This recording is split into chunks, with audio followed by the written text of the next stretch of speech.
Welcome back to the Tech Startup Network podcast. Joining me today is Kaila Lim, the head of community at Antler in the US, where she designs the founder experience for one of the world's most active early stage investors, shaping how startups are chosen, launched, and cared for across New York, Boston, and San Francisco. Her work sits at an unusual intersection, part talent scout, part culture architect, part the person who makes sure founders leave better than they walked in, whether or not the check ever clears. She believes that the room is a product, the care can't be performed, and that the subtle things are usually the whole thing. Off the clock, she writes, hosts small, cozy dinners, and thinks a lot about power and softness can live in the same person at the same time. Kayla, welcome to the show. Thanks, Ashley. It's really great to be here. Yeah, it's really great to have you here. I am very impressed by your bio and, of course, just gave that brief overview of who you are and what you do, but I'd love to open it up to you to have you share more about who you are and your role at Antler. Yeah, born and raised New Jersey. I started my career in the tech ecosystem in New York. I was a sales trainer very first, and then I left that career in 2020, and then I joined a startup called The Org, where I was head of community for them, and I loved that job so much. It was in New York. And from there, I came into being leading the founder residency community at Antler. Um, and I help oversee just all of the touch points and the relationships from when we meet a founder all the way to investments, supporting them in their journey. And it's looked different. Like the more I do it, the more I keep learning and just the depth of like pre-seed investing and what it means to, I think, essentially do a hospitality role in Mhm. venture capital. So that's kind of me in a nutshell. Ah, I love that. And I imagine that every day looks different for you, but I'd love to hear some of the specific things you support founders with and within your role.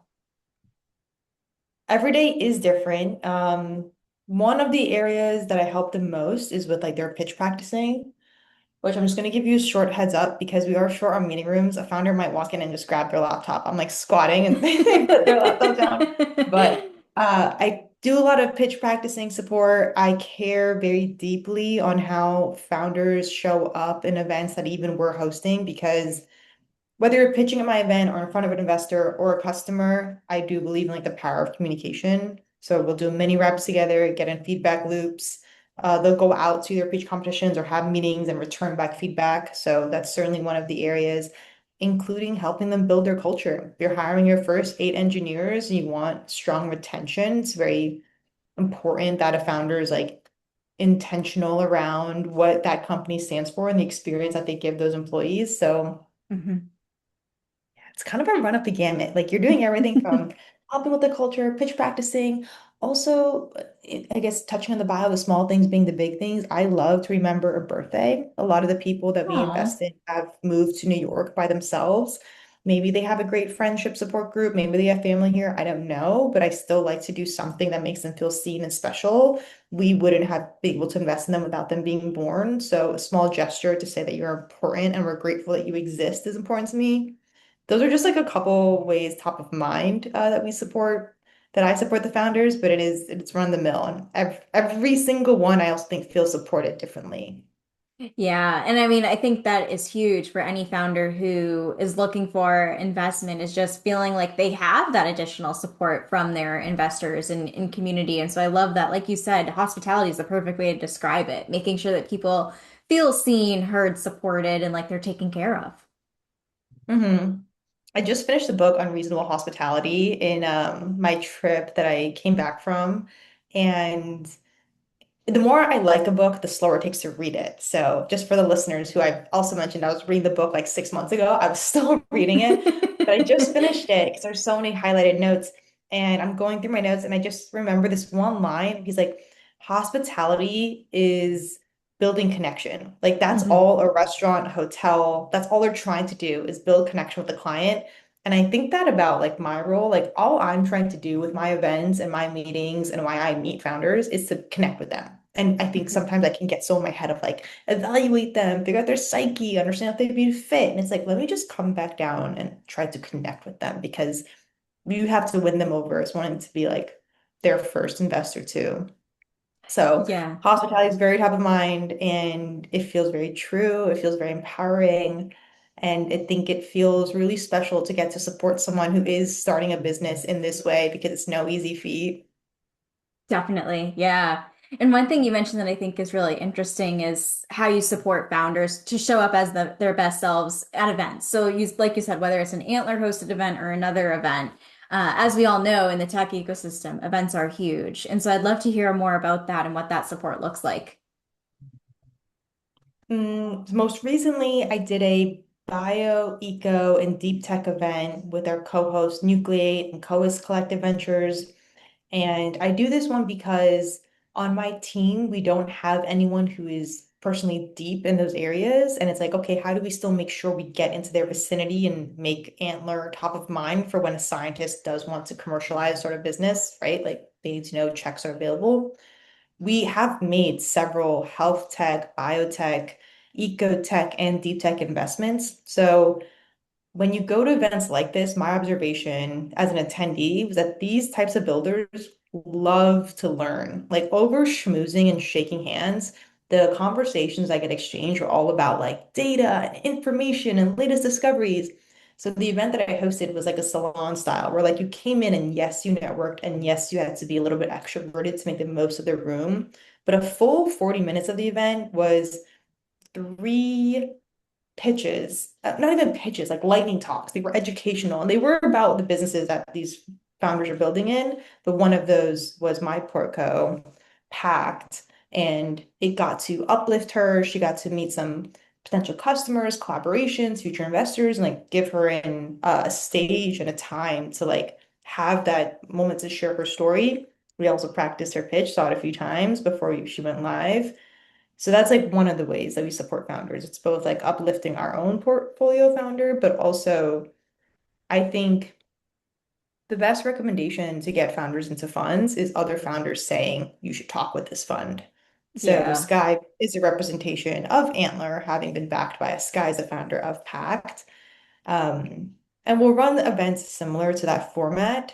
It was an evening event. Normally I do morning or daytime ones. So you just have to like, I open and experiment, but that was one of them. Oh my gosh, I love that. And I'm always like so curious about event architecture. I feel like it's an art and a science of like curating the perfect event, getting enough people to know about it and engage with it and whatnot. And so I'd love to hear more about that process of how you go about and plan these events.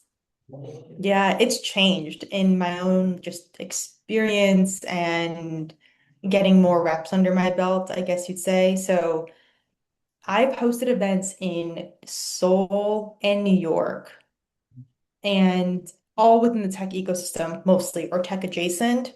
Mhm. And early in my career, I used to run pretty strong checklists. I used to go through this needs to happen, like almost like a product management roadmap, like in T minus 2 weeks, promotion, et cetera, et cetera. Now that I've done so many, it's almost intuitive on the steps that need to take place.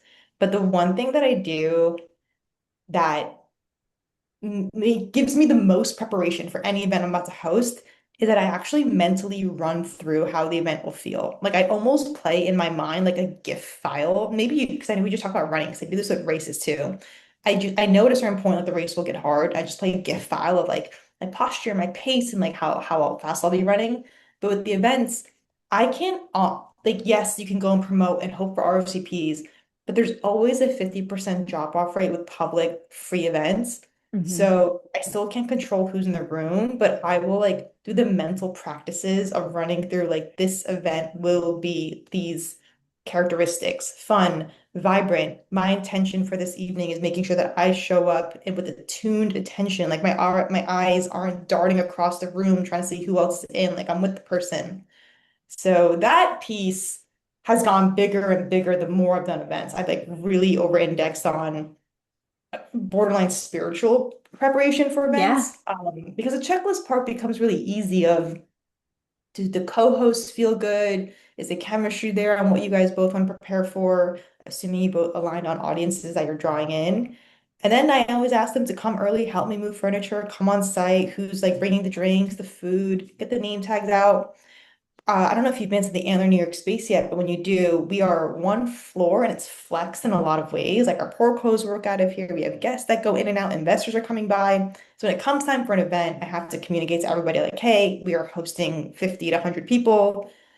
And I think about like the lighting. I make sure to burn an incense just because there's been a lot of bodies in the space. I want to like refresh it. I open the windows. I like burn a Palo Santo sometimes if it's been a bad day. My Like we God, all I have love them. it. Clear out that energy. I think so, because coming back to hotels, like when you walk into a good hotel, the smell is one of the first things that get you. The smell and then Mhm. the lighting you're observing, like your light taking in information. And then the next thing that happens right away for good experience is someone makes eye contact with you and greets you warmly. So the check-in desk, I haven't been able to not let go of my control at the check-in desk where anyone who volunteers for check-in, I give them like 5 bullets of things I make sure they say. One of the bullets in there, and I really care about this, particularly with people in New York, because we travel with so much stuff, like our laptop, our backpack, our gym bag, our coat, our umbrella.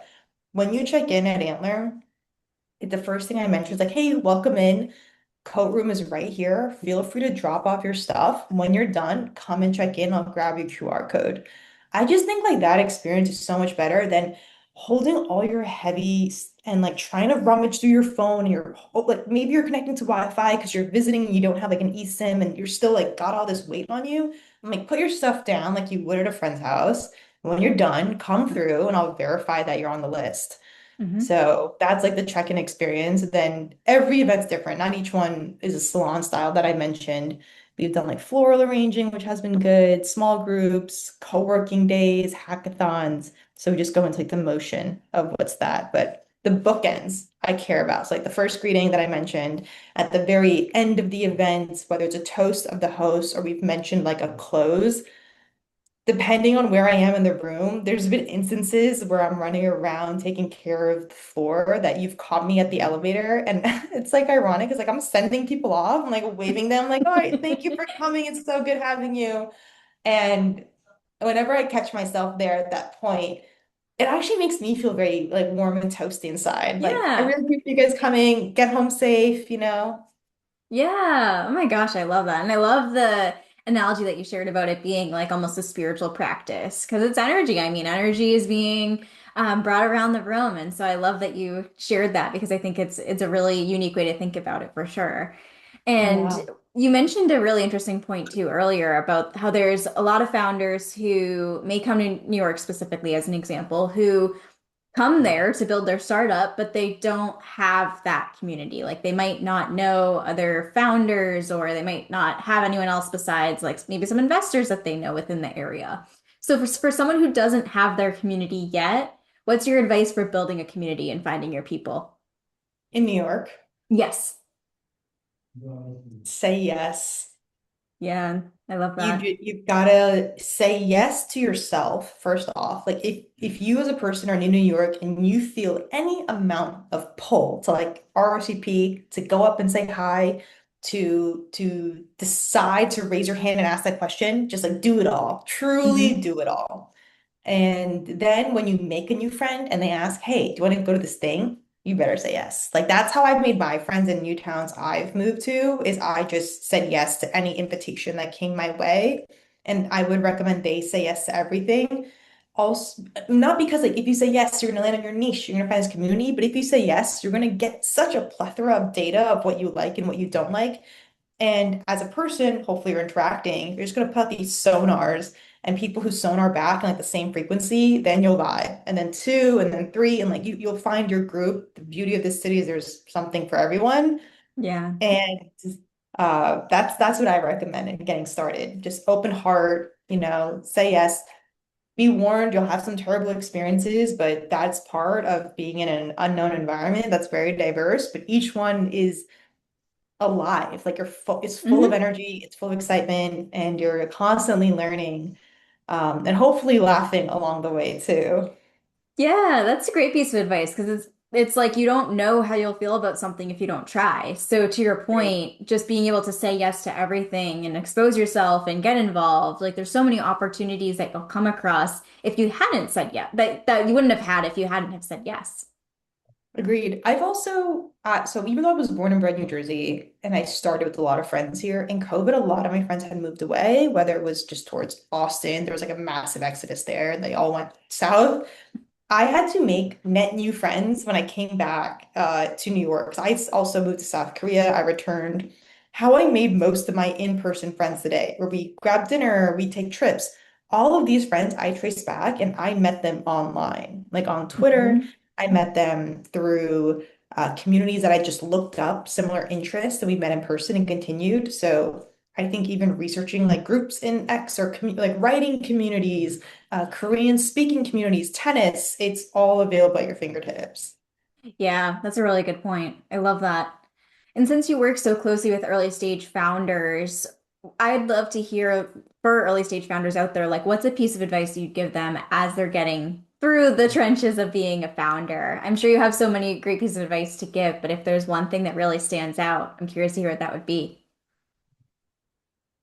Okay. Antler invests very, very, very early. We are inception stage. You are someone who has probably just quit your job at Palantir on Friday, and you're now in our office that Monday, and you built something over the weekend. Like that is time I'm meeting you.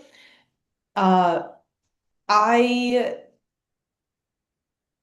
it's so hard to give general advice because everybody's so different and needs something, I think, very uniquely special. But I think overarching in that,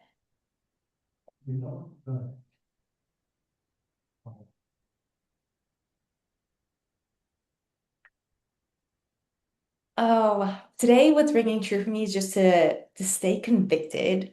I think Hmm. in meetings that I enter with founders where it's like, man, I know you're working on this thing. I want you to get me as excited as you are about it, but you're not even excited, which is then like failing me. And you're all you're do all fundraising is sales, right? Like you have to pass along this emotion of excitement and you're just not doing it.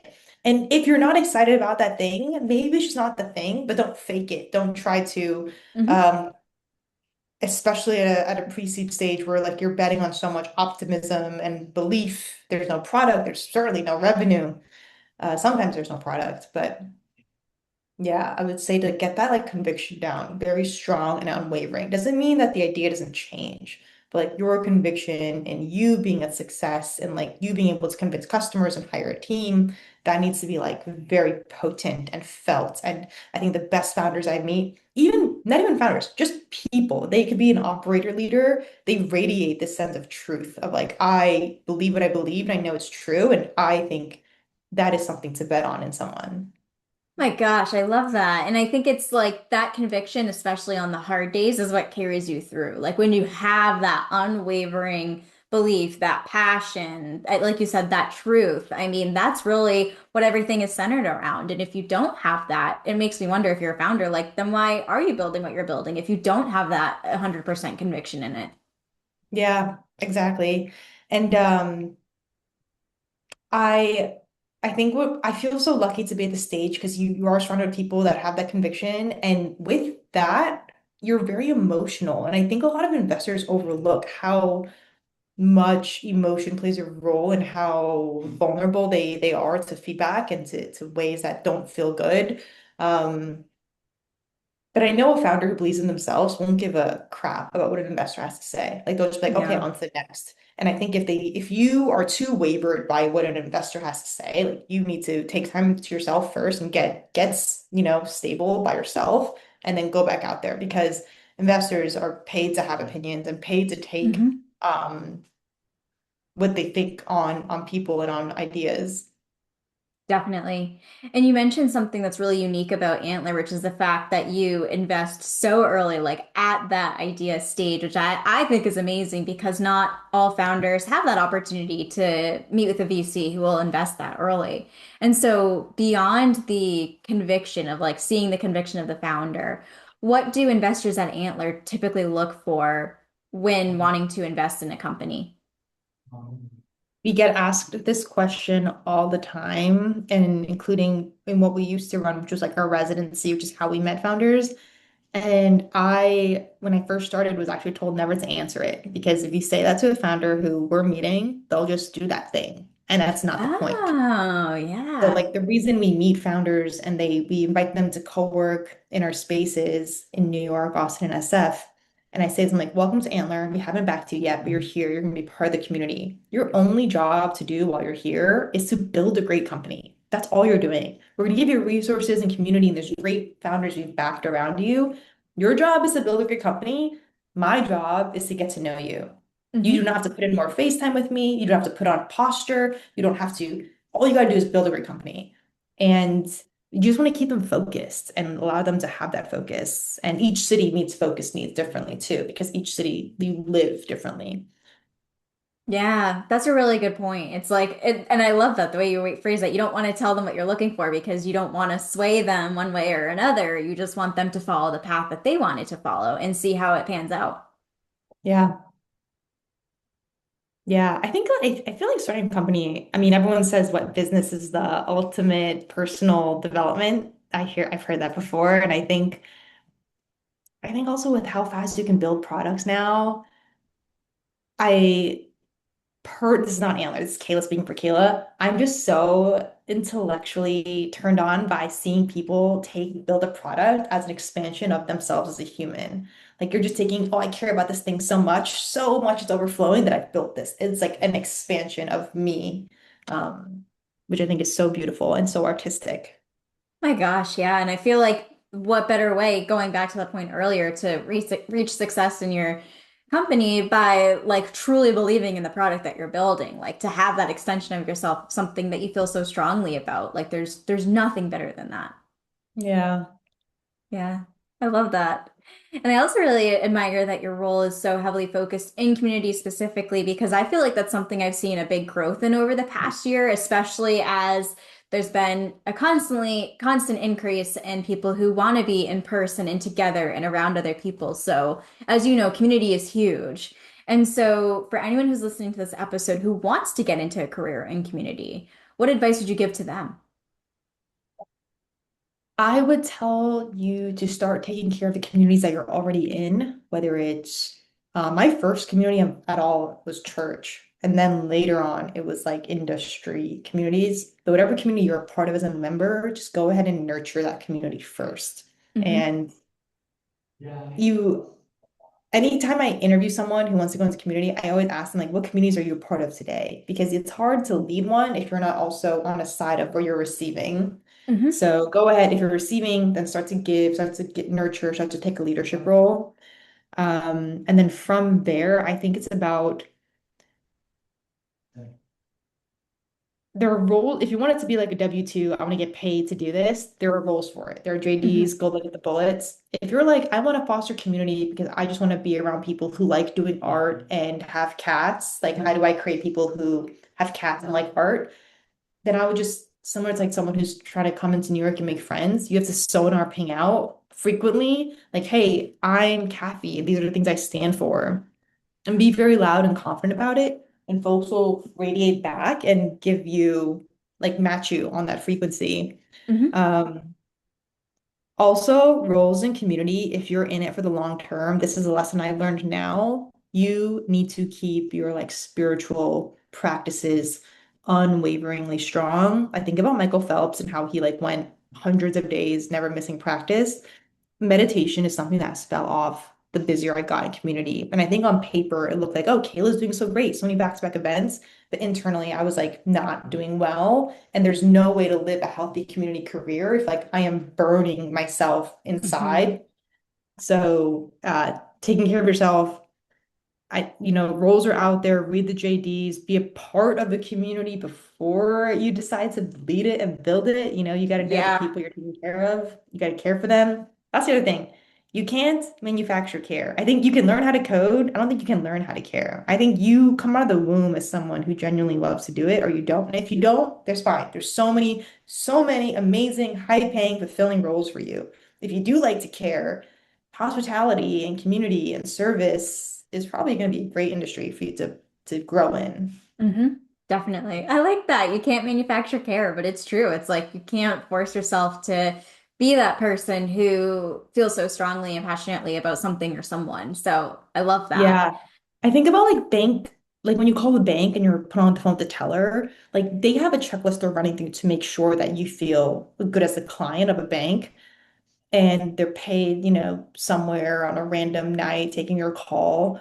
But if you get someone who like actually loves the type of person you are and cares about whatever thread is tying this community together, it's it's like the most symbiotic relationship. Like you're helping someone Mhm. step into their truth and their power and what they love doing. And the receiving end, this person gets to feel cared for and nurtured.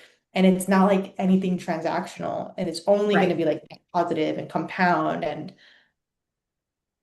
yeah. I don't know.